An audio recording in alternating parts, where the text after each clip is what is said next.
All right, we are rolling. Hello, my friends. Hi, Sean. Hey.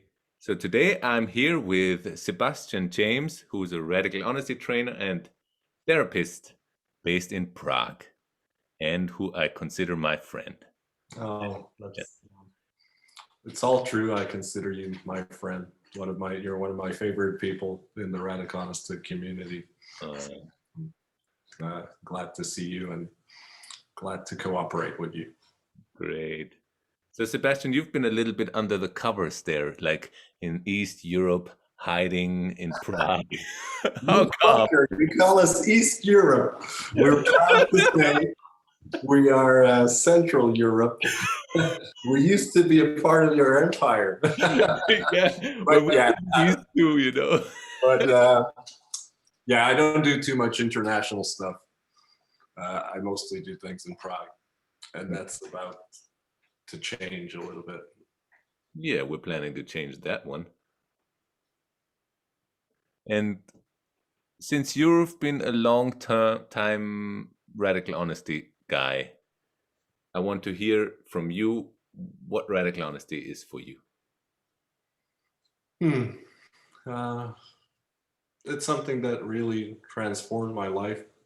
Uh, I had the privilege to study with Brad, and I think I spent like 400 hours of training with him, and I it really liberated me. I didn't have a very happy childhood. I wasn't didn't have a very happy young adulthood, Hmm. and to me, I think it helped me a lot to understand my emotions, to not battle with my emotions and body sensations all the time, but view them as allies.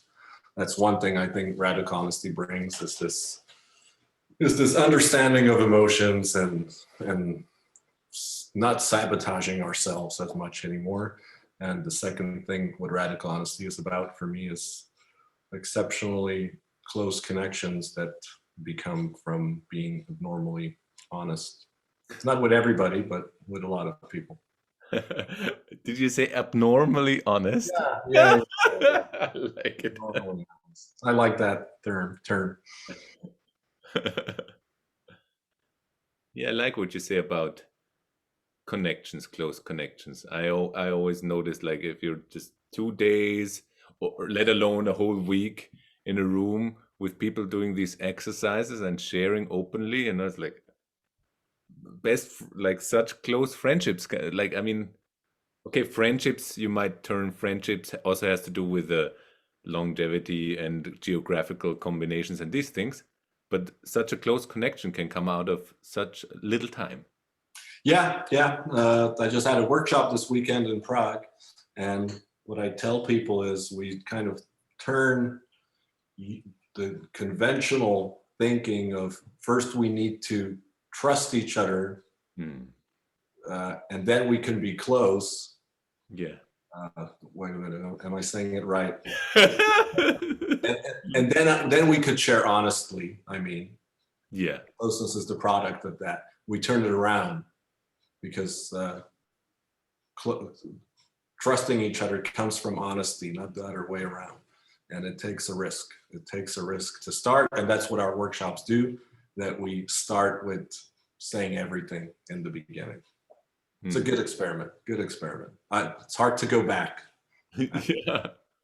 That's right. And it no normally it's the other way around. Like we get to know somebody and then see each other one time, two times, 10 times, 50 times, do things and like We see slowly. each other 50 times, and we still don't know even like 20% of what we say in the opening and the opening introductions. Yeah, that's true.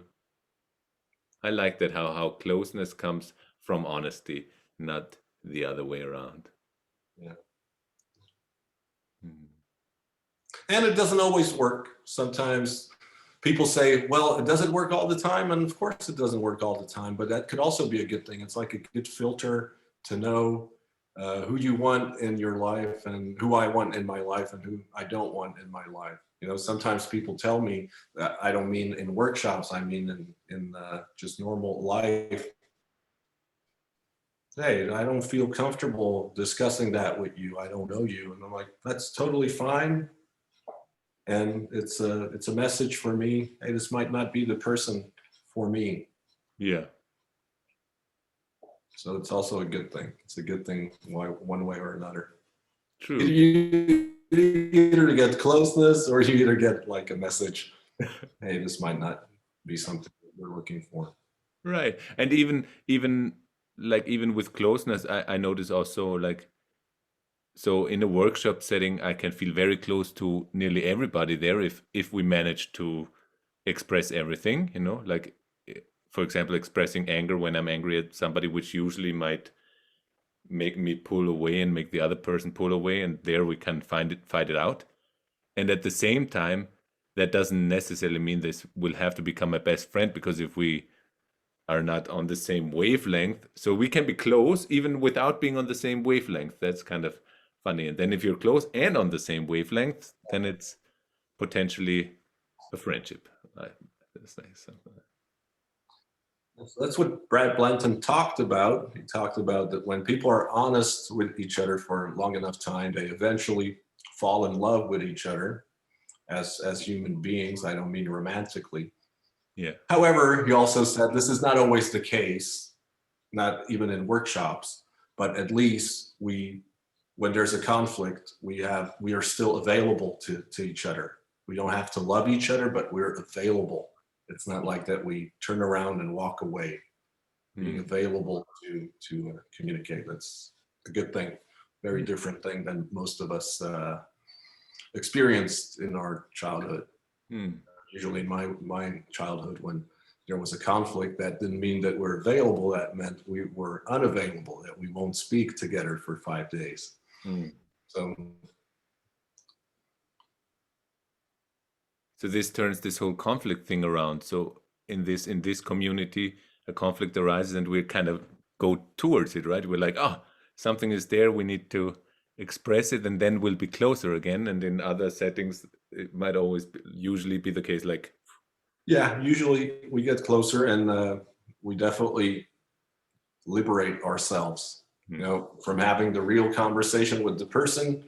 This inner conversation in our head, uh, it goes down. The hmm, volume goes down.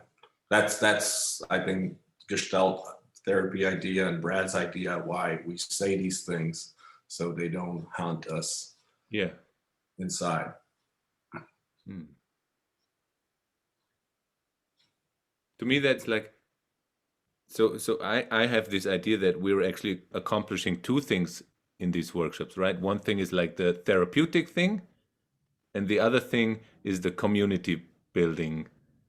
So one thing is inside and the other thing is outside somehow. And I like how these things happen at the same time, instead of just, oh, I go to my therapy, I see my therapist, and I work my might still be good to do that additionally for certain triggers or topics.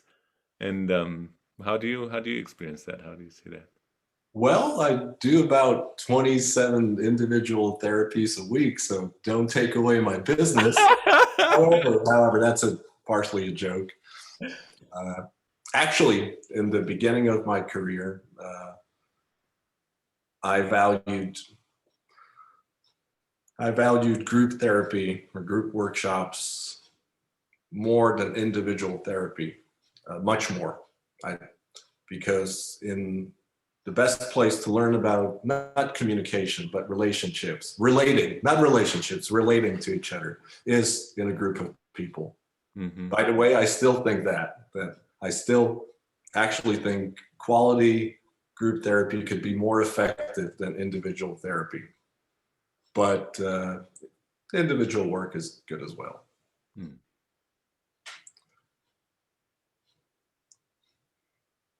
But yeah, I recommend the Radical Honesty workshop to most of my clients. Yeah. Usually not all of them are interested, not everybody's ready. They have a lot of like misconceptions about it, a lot of fear.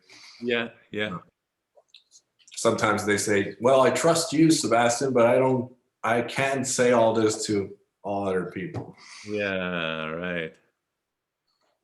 Right.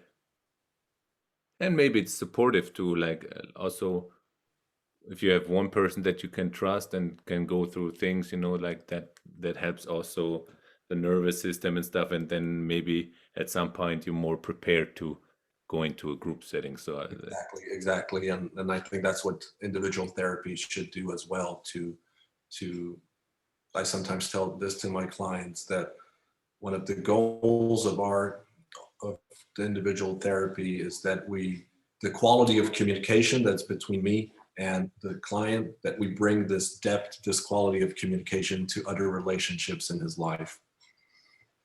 However, weekend workshop or a Radical Honesty workshop is somewhat of a shortcut. We learn a lot, really. And I'm not just saying this to sell this workshop. Like those people in the community know that I'm a horrible salesperson. Yeah, right. Well, I guess like we're excited about it, so we want people to participate. I mean, why would you be a trainer and me a trainer candidate if we weren't excited about it? And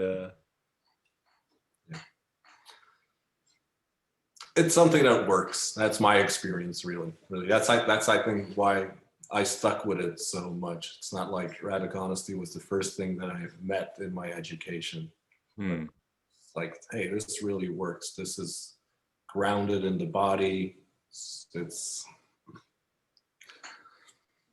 right. That's like a good point. What do you think makes it work? Like just a few. What a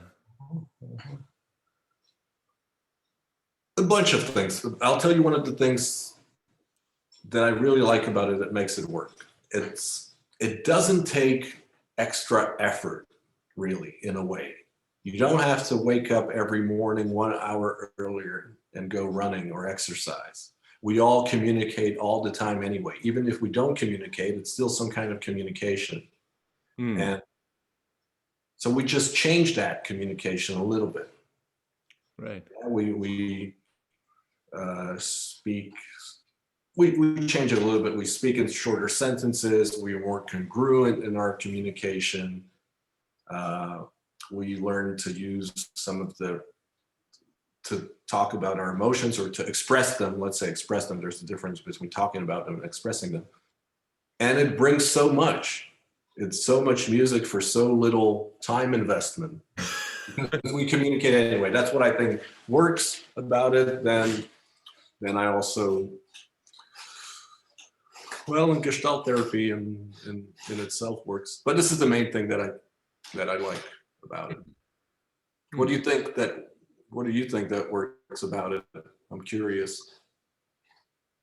Well, one big thing that is important to me is this focus on noticing and sharing what you notice. Like I come from this whole spiritual meditative background, and there you kind of retreat and do it for yourself, this noticing. And there can be a big value in that and going inside and deeper. And here in Radical Honesty is like a meditative practice together, right? So we keep reconnecting to what is happening right now, and so we anchor in the body, but it's not just the body, it's the emotions, it's what we experience outside and these things. And I like how we get more specific about that, and more aware of what we're thinking and what we're experiencing right now. I like what you say. And sometimes I call it's like mindfulness 2.0. Yeah. Like this, I have like a slight attention deficit disorder, so I get bored really quick. So mindfulness bores me so much. It's a healthy thing, it's a great thing, but I just can't do it. And this allows me to hack it. Radical Honesty allows me to hack it. That thanks to being in contact with other people, I also learned to be in contact with my body. Yeah. And I could switch really fast, and that keeps me entertained. That's another thing I like about Radical Honesty. It's usually fun. It's just more fun not to censor ourselves. And That's why I also like what you said before about we communicate anyway. So for me, it's like going to a radical honesty workshop, or giving a radical honesty workshop, or doing my weekly meetup, or just this Sunday I did a radical honesty brunch, right? Um, they're not, it doesn't feel like an extra effort, like I want to hang out with cool people and speak honestly and have fun anyway. And this is just a little more, okay, there's a little more structure, and but it doesn't feel like, and I've been efforting too, doing yoga and these things, and I love these things too, but they always come additionally to my social being, and I imagine we're social animals. So Yeah, so I a simple love when you practice. say we're social animals. I think so too. Another thing I like about radical honesty, it's that's what Brad used to talk about a lot. He had a saying that one of my, I think that's how he said it. Like, one of my goals in this work is to help people to find the quote unquote seriousness of play as they had as children, Yeah. to help them to have this curiosity and this honesty as they had as children. So I like to be inspired by children and animals. Basically, the workshop, whoever's thinking about going to it, we will help you to be more of a child and more of an animal. and animals and little children are much more happy in life. Well, yeah, that actually comes back to this, also this spiritual aspect of becoming like children again, right? So we have to kind of grow up, and the mind has to take over, and the ego has to form. And that can be like, that's a constricting and kind of painful process. And then we can release that again through all sorts of work like this and become playful again. But then then we're in a different position. So we're like children and like animals, but we're not children or animals. So actually beyond, somehow. Whereas if we drink alcohol, too much alcohol, or take too many drugs, we become animals again, not like animals. I know what I'm talking about. We become humanistic animals. Yeah, with the shape of a human, but Hmm, yeah. Another thing I like about radical honesty, it's really humanistic. It even comes into Gestalt therapy is in the branch of humanistic therapies. It doesn't look like it because we we don't censor anger. We actually encourage people to be angry, but we encourage them to do it in a healthy way, You're in a right. non-toxic way. Uh, we are angry anyway. Like, Yeah, it's one of the two oldest emotions. Anger is one of the two oldest emotions evolutionary. We can't just turn it off. So true. might as well. How do we live with it uh, in a more healthy way? You're right. There is something about anger that's supposed to be destructive, but it's not supposed to be toxic. Okay. It could be temporarily destructive to destruct or destruct something a little bit. Hmm. One of the best work with anger that the best I saw. Hmm. Great. And when you say humanistic, what is the major part of you that because you say you like it because it is humanistic. So what is the thing that you like about humanistic, or why do you point that out? Because under all that, and I think that's how Brad viewed it, is is uh, is that people are closer together, that they don't suffer so much. Uh, like, it doesn't sound humanistic because we do talk about anger, but we talk about it so we release it, Hmm. so love could happen again. Hmm. Unfortunately, we can't feel love all the time. Hmm. Just can't. Emotions change, and we need to uh, to experience and express all of them. The sooner we do it, the faster they'll go away, and the pleasurable ones could come back. Hmm. That's right. So we have to focus on on doing what we say is completion or clearing or something, clear out the stuff again. But the aim is reconnecting. Yeah. Yeah. And of course, there has been and is a lot of this.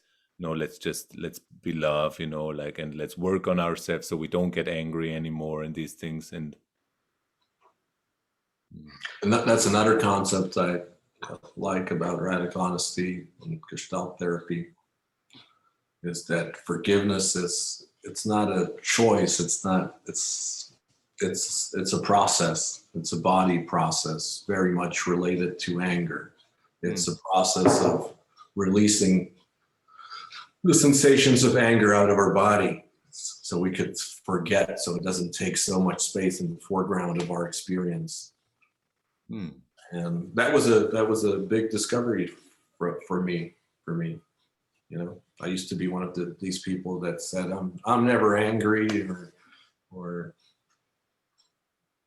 and then you would have concepts about forgiveness, about forgiving people and being a loving yeah, person or something. saying that I forgive them and hating them on the inside. Yeah, right. Hmm. So there's a lot I like. What else do you like? Like, what brought you to radical honesty? Well, what brought me actually was a friend of mine. We were in the same spiritual community, and he told me about it, and I read the book, and I was like, "Oh, this is great shit." And in retrospect, I can see that what brought me from this angle, right, was that I experienced a lot of very close connection in certain spiritual circles, when doing certain practices, or when on a retreat, or when kind of, like if the setting is right somehow. But then going out of that, Mm, the talking would start again, and the talking wouldn't match this underlying. mm, mm, So there's the underlying love and underlying connection, and then the talking was in the way. So in these settings, the solution would then be to talk less, uh, do some practices, but that is and then of course what comes out of this, some kind of spiritual ideas of looking each other in the eyes, staring in the eyes for 10 minutes, or doing all sorts of things that are so difficult to translate into real life, like then what is the solution? Can I only be connected to myself and others if I never talk again, like, why am I an animal with a vocal cords then, like, doesn't make sense somehow. And so then seeing, oh, this radical honesty thing, this is actually a method of learning to change our talking and change our relating, so it can be in service of present moment experience, which is spiritual, right? So which means, um this what I experience when I meditate, or when we do group together, or whatever, or when making love, can then be translated into, even while we talk, we can still experience this. And so this is, somehow where I came from. mhm, mhm. I imagine the workshops, they also draw a lot of cool, interesting people. And one thing they usually have in common, or that I have in common with them as well, is this, like like not being satisfied with just the conventional conversations, Mm. the conventional ways of conversations. Like, I think we think there's something more to it. Yeah. There can be something more. Yeah. So good friendships develop at the workshops between people. And that's something I think is it's important to support, that people are connected. True. Uh, True. Well, that actually brings me to something that I'm looking at a little bit more. One thing is, like, how can we grow an honest community, right? Which like even outside of the workshops, and which I think is also a part of our surviving as a human race, like, so we need to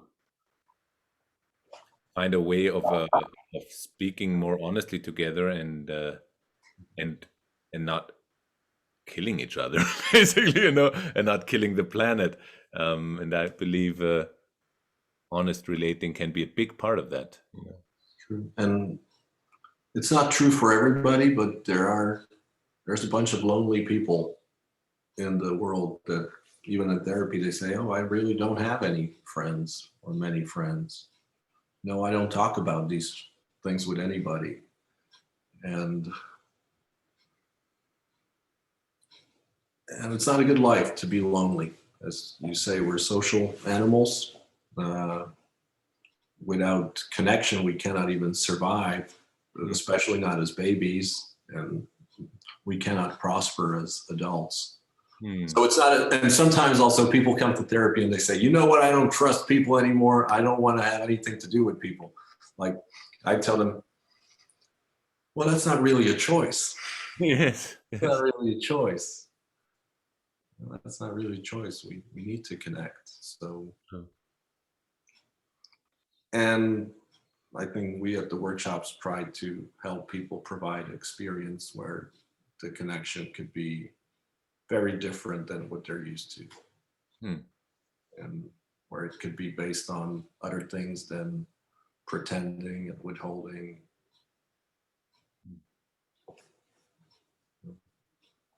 Another thing I like about group settings is that people are usually more generous to other people than themselves. You know,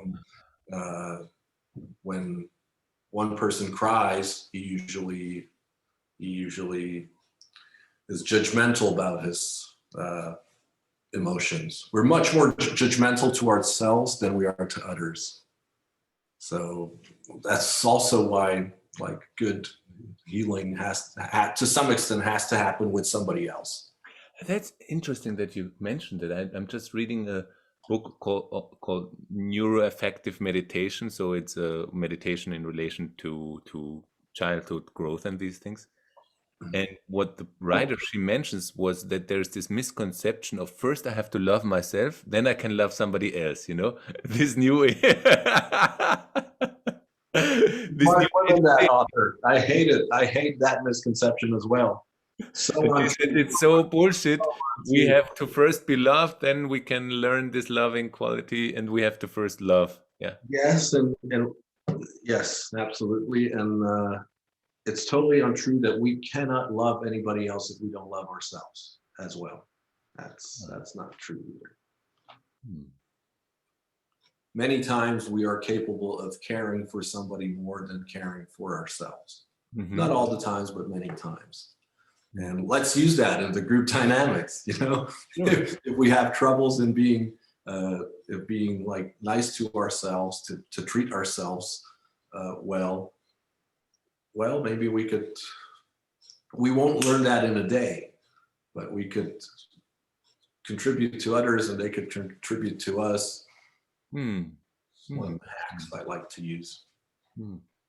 It goes along the same lines as this whole thing of I should be independent or not need anybody else, right? I mean, yes, there's a certain thing of fingers want to go like this again. Exactly. We are dependent creatures. There's like so much talk about independency. And of course, it's not good to be super dependent, but we are dependent creatures on air, on food, on caretaking as little babies.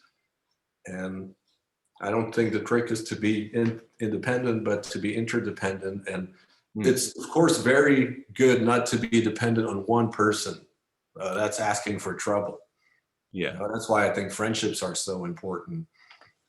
Sorry, I'm talking too much, but and I appreciate you for coming up with these topics. That makes me happy that we have even more in common than was discovered up till now. Yeah, I imagine like you're getting to learn a new aspect about being dependent creatures right now. Are you willing to share? You mean with having a child? Yes. Yeah, we had a little girl, a baby girl with my partner Marcella after 7.5 years being together. So far it's been pretty tough. Mm. with some mistakes at the bird hospital, and she's totally dependent on us, or I see it, and it's definitely not wrong. Yes, yes. That's also something that I learned from having children. It's Yeah, like, 3 kids, right? That's something I like about you a lot, that you have uh, that many kids and how you talk about them. yeah. And for me, really something clicked in place when I had the children, and I was like, okay, I'm part of like, okay, there's my parents, there I am, there are my children, like, and this whole idea of like I could be separated from this whole, it's bullshit. So if you cannot be separated from your family, from the ancestral lineage, you cannot be separated from any other human beings. And then all these things, ideas of retreating and doing it myself, even ideas of like accomplishment and that I can pat myself on the shoulder for what I've accomplished, it's all bullshit. Like we're all like into weave. We're just like, so that's why I like this whole communication thing so much and doing things together in the end too. Makes me think of Brad again. I really think of him often. He definitely wasn't a fan of codependency. Mm. He liked when people were independent. However, next to that, he also talked about something that he used to call, was always funny. He used to call it co-hearted co-intelligence. Did you ever hear about it? Co-hearted. I know co-intelligence, but not in this. I think he liked to make up words. This is a great one. We use it a lot with my partner Marcella. Co-hearted co-intelligence. Plus, it's funny, but it also means we're incapable of doing what we're capable of doing, the two of us as one, Yeah. and creating the baby, but also the quality of taking care of it. Mm. That just wouldn't be possible alone. Yeah. So I came from a very individualistic background, and I'm still learning to cooperate. I still have a tendency to be more individualistic, but uh, something I also surprisingly maybe learned Mm. thanks to Brad as well in radical honesty. Mm. So good, man. I could just keep on talking, and I imagine we've been talking quite a while already. I'm surprised how much I like to talk and how well it went well. Well, let's see. Yeah. Great. I'm looking forward to talking more with you and to doing workshops with you. And yeah. Me too. And one little thing that I'm missing today is some not from you, some questions from some people who would be listening to us. So feel free to write them down in the comments. And the next call hopefully will be live where questions can be. We will do something live. Absolutely. It's the little thing I was missing. And True. I enjoy talking with you, Sean, all the time. Cool. All right, Sebastian, thank you so much. And thanks everybody for listening to us ramble on. We kind of forgot about that there are some people going to watch Friday. So thank you guys for watching us, and it will be an honor if you guys are in touch with us. All right.